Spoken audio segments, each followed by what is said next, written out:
Assalamualaikum warahmatullahi wabarakatuh.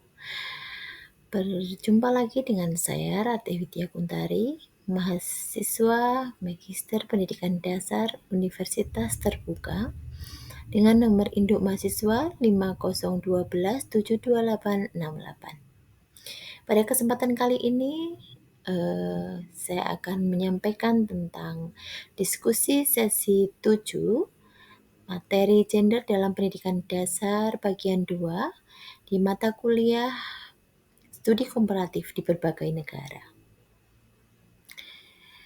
Pada diskusi sesi 7 kali ini, kami diminta untuk mencari dan menemukan artikel yang terindeks Sinta atau Scopus yang berkaitan dengan isu gender, kemudian harus menganalisis artikel tersebut. Baiklah, untuk artikel yang saya sampaikan, saya ambil kali ini, terindeks Scopus yang ditulis oleh Pesi M. Mateo Diaz dan kawan-kawan tahun 2020 berjudul Failing to Notice Uneven Teachers Attention to Boys and Girls in the Classroom yang diterbitkan oleh ISA Journal of Labor Economics. Pada bagian pertama, yaitu analisis bab pendahuluan atau rumusan masalah, artikel ini dibuka dengan pembahasan tentang ketimpangan gender dan dalam hasil belajar, khususnya pada mata pelajaran seperti matematika dan sains yang sering dikaitkan dengan faktor struktural dan sosial di ruang kelas. Besi dan kawan-kawan menyoroti bahwa banyak penelitian berfokus pada perbedaan kemampuan dan preferensi antara siswa laki-laki dan perempuan. Tetapi lebih sedikit yang mengkaji peran perilaku guru secara langsung sebagai determin hasil belajar.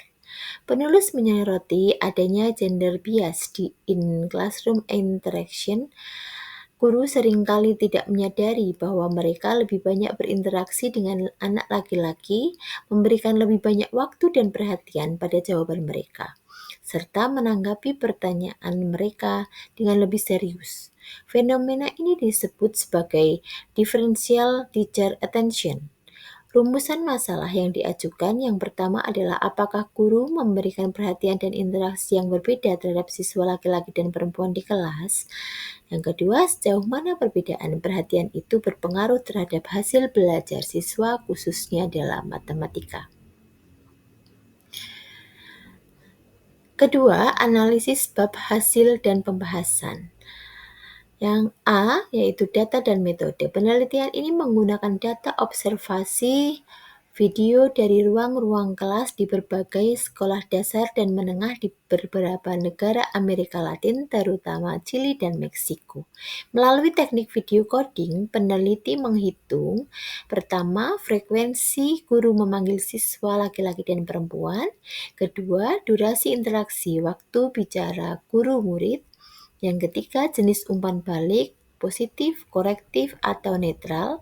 Yang keempat, serta hubungan antara pola perhatian dengan skor akademik siswa. Analisis dilakukan dengan model regresi multivariat yang mengontrol faktor latar belakang siswa dan guru. B. Hasil utama atau temuan empiris. Yang pertama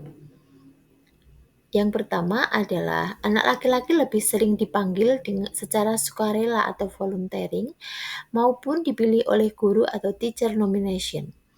Guru menghabiskan sekitar 10-20% lebih banyak waktu interaksi dengan anak laki-laki dibandingkan dengan anak perempuan.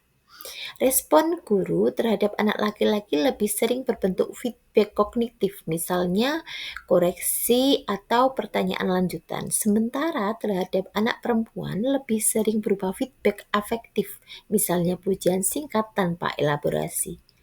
2. Bias perhatian ini bersifat sistematis dan lintas konteks. Tidak hanya muncul dalam satu mata pelajaran, tetapi lebih kuat dalam pelajaran matematika dan sains, bidang yang sering dipersepsikan sebagai dominan laki-laki.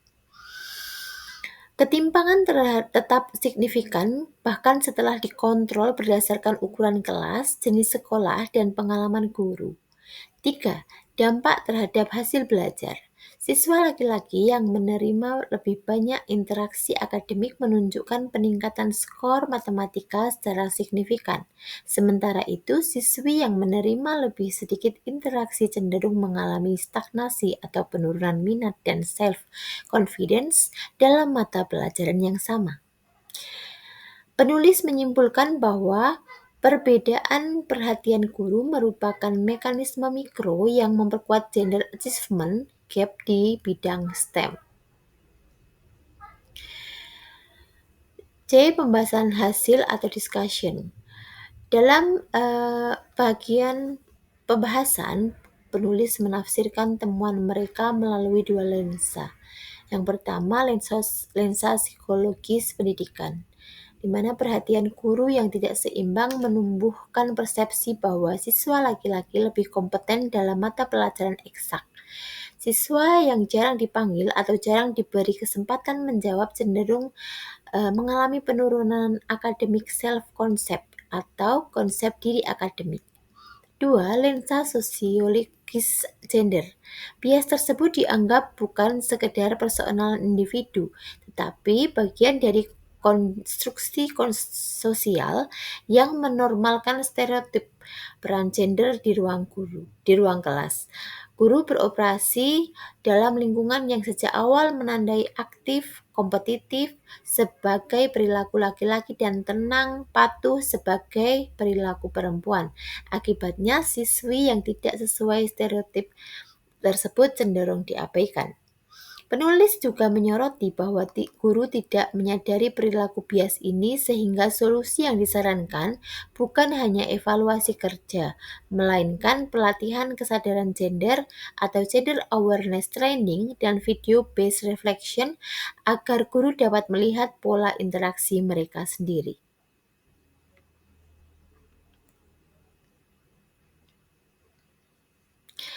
3. Relevansi langsung dengan konteks sekolah dasar di Indonesia. Konteks kasus di Indonesia yaitu guru lebih sering memanggil anak laki-laki dalam pembelajaran sains. Sedangkan temuan PESI, guru memberikan lebih banyak giliran bicara dan umpan balik akademik kepada anak laki-laki. Yang kedua, konteks kasus di Indonesia adalah anak perempuan merasa diabaikan dan kurang percaya diri. Sedangkan temuan PESI adalah kurangnya perhatian guru menurunkan self-efficiency dan minat siswi terhadap pelajaran. Kegiatan ekstrakurikuler sains dianggap lebih cocok untuk laki-laki. Sedangkan temuan PESI, aktivitas akademik yang menuntut partisipasi aktif cenderung diasosiasikan dengan karakteristik maskulin.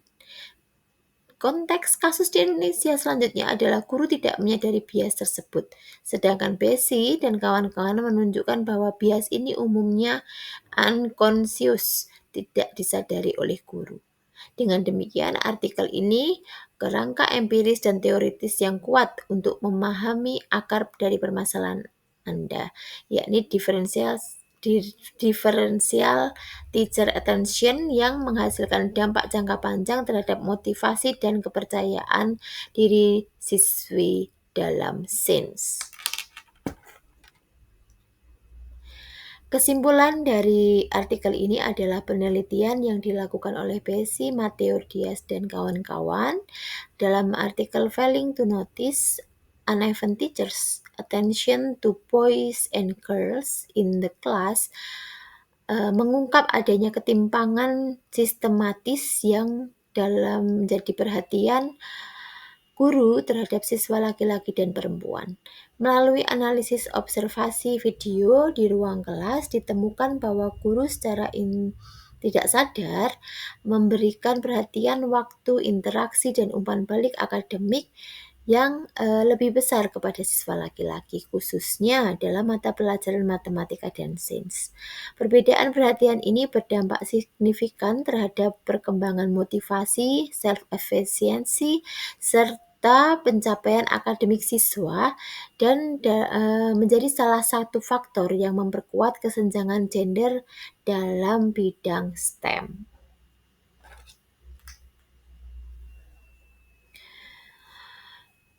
Selanjutnya, fenomena yang dijelaskan dalam penelitian tersebut sangat relevan dengan konteks sekolah dasar di Indonesia, di mana guru seringkali lebih mendorong partisipasi anak laki-laki dalam pembelajaran sains, sementara siswi cenderung diabaikan. Yang kedua adalah secara akademis, penelitian ini menegaskan bahwa bias gender di ruang kelas tidak semata-mata bersifat individual, melainkan berakar pada konstruksi sosial dan membentuk persepsi peran dan kemampuan berdasarkan jenis kelamin. Oleh karena itu, guru perlu diberikan pelatihan kesadaran gender atau gender awareness training serta melakukan refleksi berbasis rekaman kelas atau video based reflection agar mampu mengenali dan mengurangi bias yang tidak disadari. Dengan penerapan pedagogi yang sensitif terhadap gender atau gender sensitif pedagogi, sekolah dapat mengoptimalkan potensi semua peserta didik tanpa diskriminasi, serta menumbuhkan minat dan kepercayaan diri siswa dalam pembelajaran sains. Demikian hasil diskusi dalam sesi 7 kali ini, dan terima kasih atas perhatiannya. Sampai jumpa di diskusi selanjutnya. Assalamualaikum warahmatullahi wabarakatuh.